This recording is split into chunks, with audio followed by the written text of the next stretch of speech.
सुप्रभात बच्चों। आज हम हिंदी व्याकरण ज्ञान सरोवर से पाठ 10 मुहावरे के बारे में चर्चा करेंगे।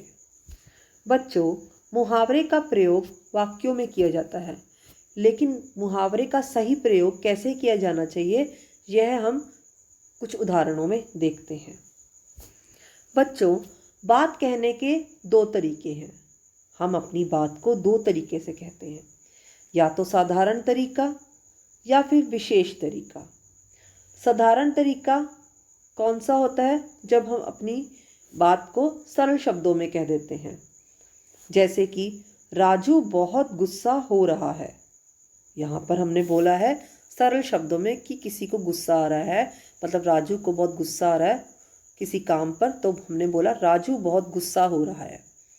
लेकिन अगर हम अपनी बात को विशेष तरीके से कहें, थोड़ी चटपटे तरीके से कहें, प्रभावशाली तरीके से कहें, तो वह हम बोलेंगे राजू गुस्से में लाल पीला हो रहा है। अब देखो यहाँ कितना फ़र्क है। यहाँ राजू को बहुत गुस्सा हो रहा है, यहाँ हमने बोला राजू गुस्से में लाल पीला हो रहा है।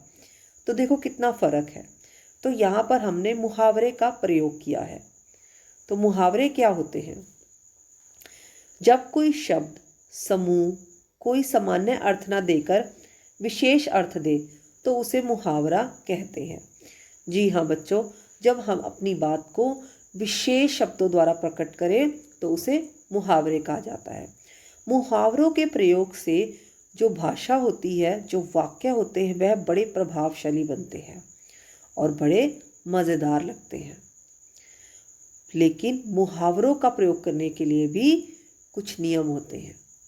बच्चों, हम मुहावरों का प्रयोग वाक्यों में करते हैं, इसलिए हमें इनके मूल रूप को नहीं बदलना चाहिए।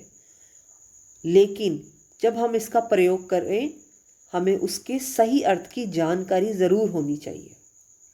जैसे कुछ उदाहरण आपके सामने मैं प्रस्तुत करने जा रही हूँ। पहला है कान भरना। यहाँ दो स्त्रियाँ खड़ी हैं और वह बात कर रही हैं। कान भरने का अर्थ क्या है? शिकायत करना या फिर चुगली करना। ठीक है।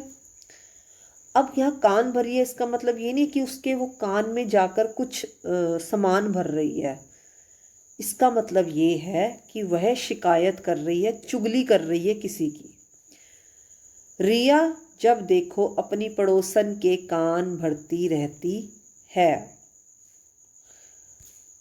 अगला है आँख का तारा बहुत प्यारा। तो आप देख रहे हो यहाँ पे एक बच्चा है और यहाँ उसके माता पिता हैं। तो यह किसके लिए प्रयोग किया जा रहा है? इस बच्चे के लिए। आँखों का तारा बहुत प्यारा। अमित अपने माता पिता की आँखों का तारा है। हर बच्चा अपने माता पिता की आँखों का तारा होता है। लेकिन हम बोलते हैं ना कि हम अपने बच्चों से बहुत प्यार करते हैं। यही बात बोलते हैं आपके माता पिता आपके लिए। लेकिन अगर वह इस बात को विशेष तरीके से कहें तो वह क्या बोलेंगे? आप तो उनकी आंखों के तारे हो। कमर कसना, तैयार होना, मतलब किसी चीज़ के लिए तैयार होना। जब हम कोई चीज़ चाहते हैं ना तो हम उसके लिए तैयार होते हैं। लेकिन अगर हम इसी को विशेष शब्दों द्वारा प्रकट करें, नितिन ने कक्षा में प्रथम स्थान पाने के लिए कमर कस ली है। तो देखा, हमने इस वाक्य में मुहावरे का प्रयोग किया है। पाठ 10 मुहावरे, पढ़िए और समझिए। तो यहाँ एक चित्र दिया गया है बाईं तरफ। अकल के दुश्मन, तूने नाक में दम कर रखा है। अब अकल के दुश्मन का क्या मतलब है? इसका मतलब है मूर्ख।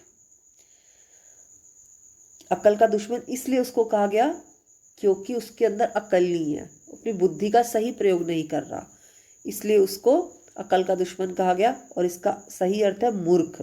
तो हमने मूर्ख शब्द ना प्रयोग करके यहाँ पे अकल का दुश्मन प्रयोग किया गया है।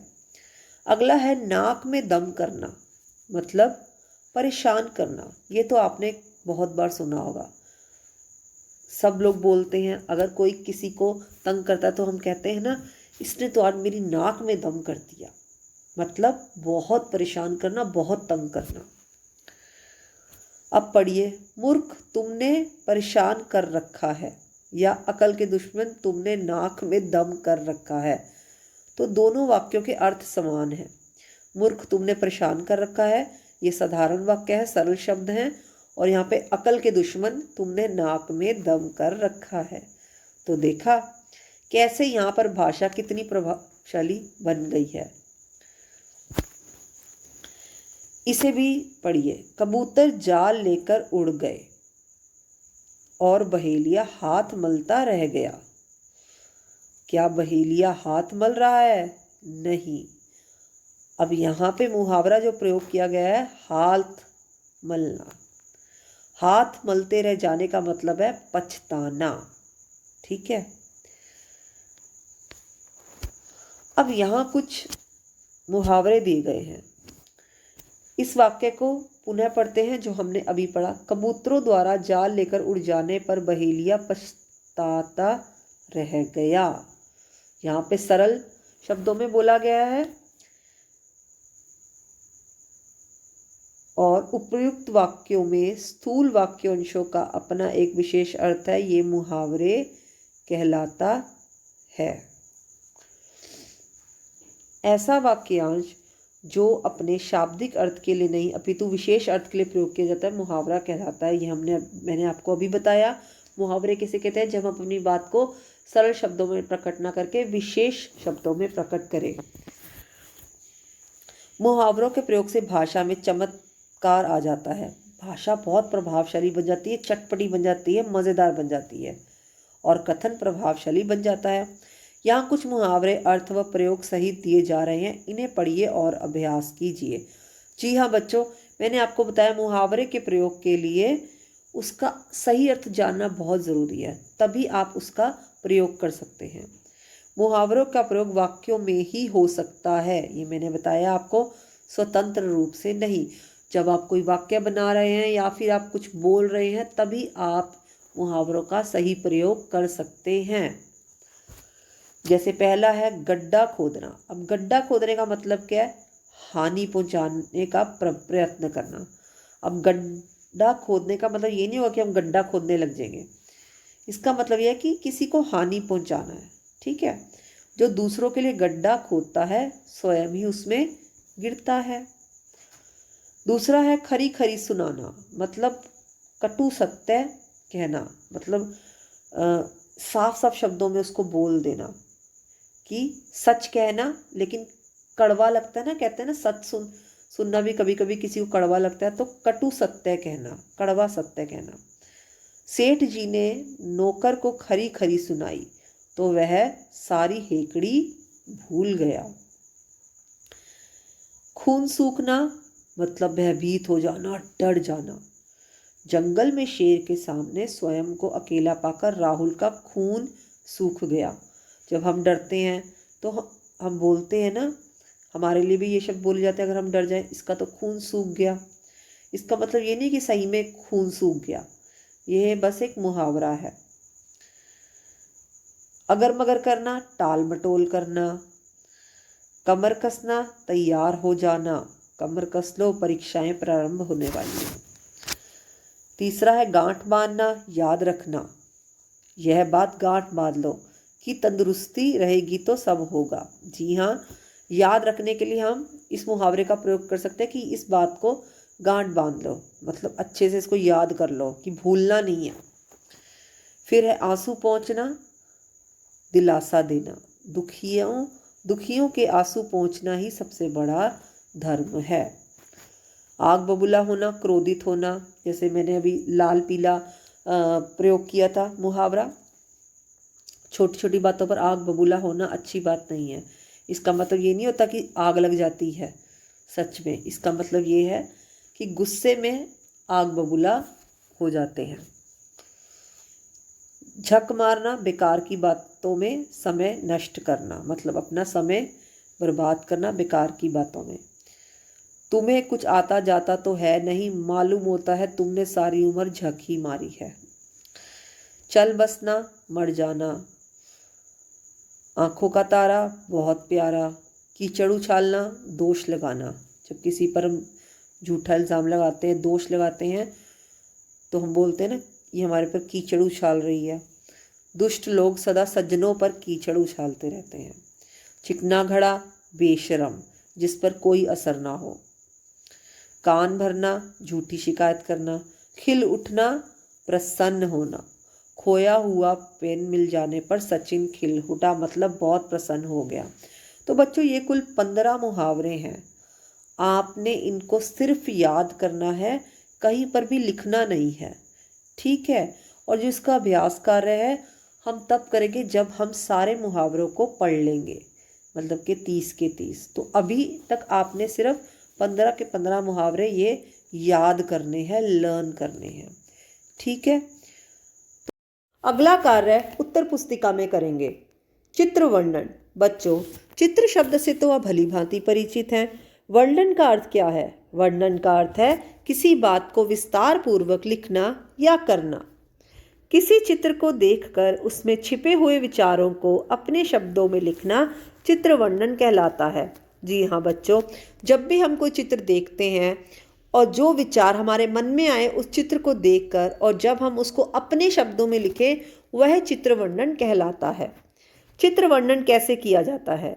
इसके लिए निम्नलिखित बातों का ध्यान रखना चाहिए। जैसे, चित्र को ध्यान से देखिए। बच्चों, जब भी आपके सामने चित्र आए, आपने उसको ध्यान से देखना है। आपने देखना है इस चित्र में क्या क्या है, किस चीज़ का चित्र है ये, कहाँ, जगह का नाम आप देखेंगे। यह चित्र किस स्थान का है? किसी पार्क का चित्र है, किसी पाठशाला का चित्र है, या किसी बाजार का चित्र है, या किसी जगह का चित्र है। कौन, फिर आप देखेंगे चित्र में कौन कौन मौजूद है। जैसे इस चित्र में सूरज बना हुआ है, लड़का बना हुआ है, इंद्रधनुष बना हुआ है। ऐसे ही आप चित्र में देखेंगे चित्र में कौन कौन मौजूद है, क्या क्या वस्तुएं पड़ी हैं। क्या, फिर आप देखेंगे चित्र में क्या हो रहा है। जैसे इस चित्र में बच्चे खेल रहे हैं। संदेश, चित्र से संबंधित संदेश। बच्चों, कभी कभी हमें चित्र से बहुत महत्वपूर्ण संदेश मिलता है और वह हमें ज़रूर लिखना चाहिए। और आखिरी बात, चित्र वर्णन करते समय हमें व्यर्थ की बातें कभी नहीं लिखनी चाहिए। अब यह चित्र आपके सामने है, तो सबसे पहले इसको ध्यान से देखिए और देखिए इस चित्र में क्या क्या चीज़ें हैं, क्या दिख रहा है आपको। और फिर यह चित्र किस चीज़ का है? यह एक कमरे का चित्र है। और इस चित्र में कौन कौन सी वस्तुएं हैं? जैसे मेज़, कुर्सी, अलमारी, पलंग, पंखा। तो इस तरह आप इस चित्र की व्याख्या कर सकते हैं। अगर हम संदेश की बात करें तो इसमें बहुत महत्वपूर्ण संदेश छिपा हुआ है। जैसे, यह कमरा साफ सुथरा है और हम सबको इसी तरह अपने कमरे की भी साफ सफाई रखनी चाहिए। तो आपने चित्र वर्णन करना है। यहाँ कुछ संकेत बिंदु दिए गए हैं 7। आपने इन संकेत बिंदु का प्रयोग करके चित्र की व्याख्या लिखनी है अपने शब्दों में। आप 7 से ज़्यादा भी लिख सकते हैं। जब आपका यह काम हो जाए, फिर आप यहाँ से मिला सकते हैं कि क्या आपका चित्र वर्णन सही गया है, क्या आपने सही से लिखा है उसको। तो मुझे लगता है आपको समझ आ गया होगा। तो आज के लिए इतना ही। धन्यवाद।